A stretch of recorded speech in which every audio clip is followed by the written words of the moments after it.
In the quiet corners of history, Good Friday traditions have evolved, transformed, and sometimes disappeared altogether. While many of us are familiar with modern observances, there exists a rich tapestry of forgotten rituals that once defined this solemn day. These practices, some peculiar, others profound, offer us a window into how our ancestors understood sacrifice, redemption, and community during Christianity's most somber commemoration. From mysterious theatrical performances to unusual culinary traditions, these 7 forgotten Good Friday customs tell a story of faith that transcends time. As we journey through these lost traditions, we may find ourselves reconnecting with the human elements that made Good Friday not just a religious observance, but a powerful cultural experience that shaped entire communities and their understanding of life, death, and renewal. Before we delve in deeper, please take 5 seconds to like this video and subscribe to our channel to stay updated on similar videos. Thank you for liking and subscribing. Back to our discussion. Number 7. The Creeping Cross Procession. In medieval England and parts of Europe, a curious tradition known as the creeping to the cross was practiced with great reverence. On Good Friday, worshippers would approach a crucifix placed near the altar, moving forward on their hands and knees in a posture of extreme humility. The faithful would progress slowly, often inching forward on bare knees across stone church floors, creating a dramatic visual representation of penitence. The practice began among monks in the 8th century, but eventually spread to the general population. Kings and peasants alike participated in this solemn ritual, temporarily erasing social boundaries. Historical records indicate that even monarchs like Queen Mary I of England participated in this ritual, removing their royal regalia before approaching the cross in a gesture of spiritual equality. This physical act of devotion was believed to establish a direct, embodied connection with Christ's suffering. The discomfort of crawling across hard church floors served as a minor participation in the pain endured by Jesus. While the tradition faded after the Reformation, when many such physical demonstrations of faith were discouraged as papist, some isolated communities continued the practice into the 19th century. Number 6, the symbolic burial of the allelujah. Before the joyous exclamation of allelujah could return on Easter Sunday, medieval Christians engaged in the curious practice of burying the allelujah. This symbolic ceremony marked the beginning of the pre-Easter season of solemnity. On Good Friday, or sometimes earlier in Lent, congregations would gather to witness the last utterance of Alleluia until Easter. The word would be written on parchment, placed in a small coffin or box, and literally buried in church grounds or symbolically entombed within the church building. In some French cathedrals, children would carry a wooden plaque with Alleluia inscribed on it in procession, then cover it with a funeral pall before placing it under the altar. This practice served as a powerful metaphor, reminding the faithful that just as Christ was buried in the tomb, so too was the joyful exclamation of praise. The ritual helped communities physically experience the absence of celebration during the solemn period. The tradition largely disappeared after the medieval period, but has experienced small revivals in certain monastic communities and parishes, seeking to reconnect with ancient Christian practices. Number 5, the Passion Plays of silent actors. While passion plays depicting Christ's suffering remain somewhat familiar today, a unique variation existed in medieval times. The silent passion play performed exclusively on Good Friday. These elaborate theatrical productions featured no spoken dialogue whatsoever. Actors communicated the story through gesture, expression, and choreographed movement alone.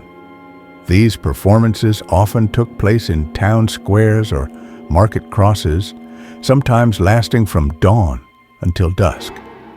The silence was particularly striking, given the otherwise noisy medieval urban environment. Witnesses reported that the eerie quiet would spread from the performers to the audience, creating an atmosphere of collective contemplation rarely experienced in daily medieval life. These silent plays served a practical purpose as well. They allowed the illiterate majority to engage with the Passion narrative without language barriers. The tradition gradually disappeared as literacy increased and as religious authorities became concerned about theatrical embellishments to biblical stories. By the 17th century, they had largely vanished from European practice, though elements survive in some Mediterranean Holy Week processions. Number 4. The Good Friday biscuit baking. A curious culinary tradition once marked Good Friday in parts of England, Germany, and Scandinavia. The baking of Good Friday biscuits, marked with a cross. These were not the hot cross buns familiar today, but rather hard, unleavened crackers that symbolized the unleavened bread of Passover and the hardship of Christ's Passion. The biscuits were prepared with particular ritual significance. The dough could only be mixed with water, no milk or eggs, and many families would maintain complete silence during the baking process as a sign of reverence. Most distinctively, the baker would prick patterns of holes in the biscuits, creating elaborate cross designs or sometimes representations of the instruments of Christ's Passion. These biscuits weren't just ceremonial, they served practical purposes.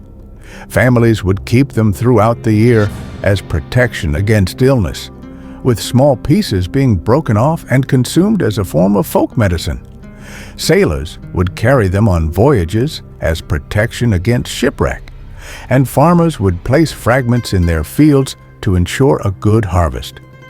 The tradition largely disappeared in the 19th century as commercial baking and changing attitudes toward folk practices took hold, though isolated pockets continued the practice into the early 20th century. Number 3. The veiling of mirrors and pictures.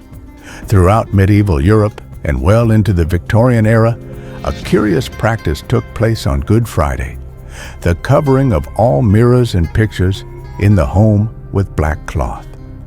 This act of domestic symbolism transformed ordinary homes into spaces of mourning and contemplation. The practice originated from multiple beliefs. Some saw it as a simple sign of mourning, similar to covering mirrors after a death in the family. Others held more superstitious views, that mirrors could serve as portals for spirits during the liminal time between Christ's death and resurrection, or that seeing one's reflection on this solemn day invited misfortune. In more theological interpretations, the veiling reminded the faithful to look inward rather than at outward appearances during this sacred time.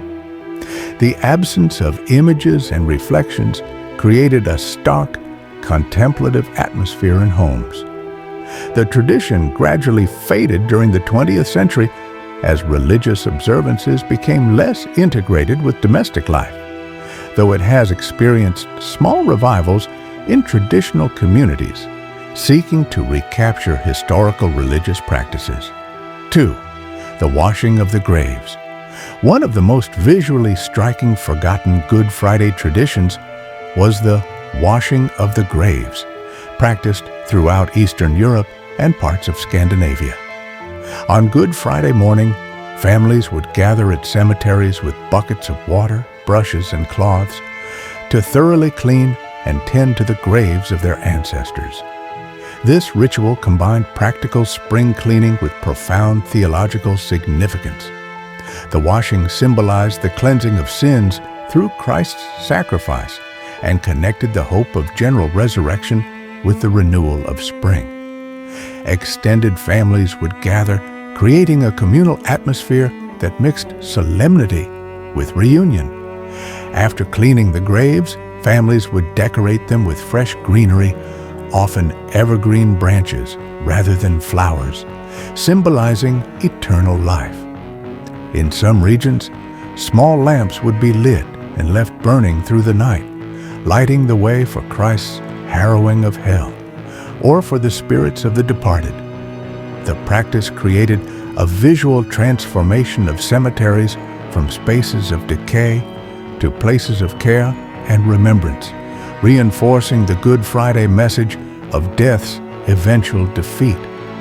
While largely abandoned after World War II as urbanization changed burial practices, isolated rural communities maintained elements of the tradition into the late 20th century.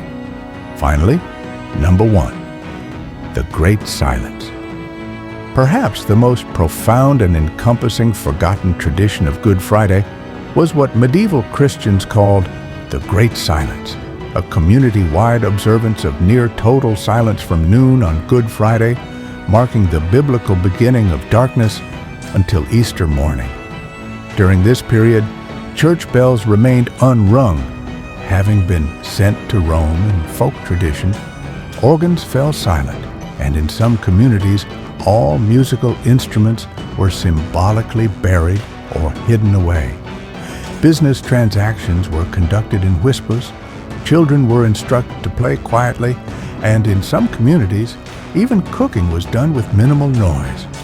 The silence extended beyond human activity.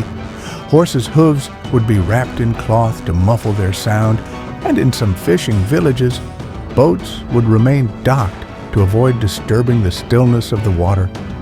Some communities even muffled clock chimes or stopped pendulum clocks entirely, creating a literal suspension of time during this sacred period. This collective practice created an extraordinary sensory experience. A bustling medieval town suddenly transformed into a space of profound quiet. The silence served as both memorial and meditation, allowing participants to contemplate mortality and redemption in a uniquely tangible way. The tradition gradually eroded with industrialization when controlling urban noise became impossible. However, elements survived in monasteries and convents, where the Great Silence remains an annual practice. In recent years, some communities have experimented with reviving aspects of this tradition, creating designated spaces of silence as a counterpoint to our noise-filled modern world. These forgotten traditions remind us that Good Friday observances were once far more than religious services. They were multisensory, community-wide experiences that transformed ordinary life into sacred time.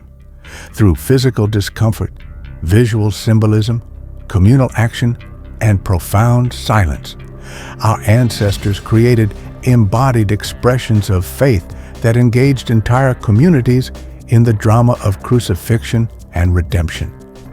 While many of these practices may seem strange to modern sensibilities, they offer us glimpses of a world where faith was not compartmentalized, but woven into the fabric of daily life. As we observe Good Friday in our own time, perhaps we might consider how these forgotten traditions could speak to our contemporary experience, inviting us to engage not just intellectually, but with our whole selves in contemplating the meaning of sacrifice and hope.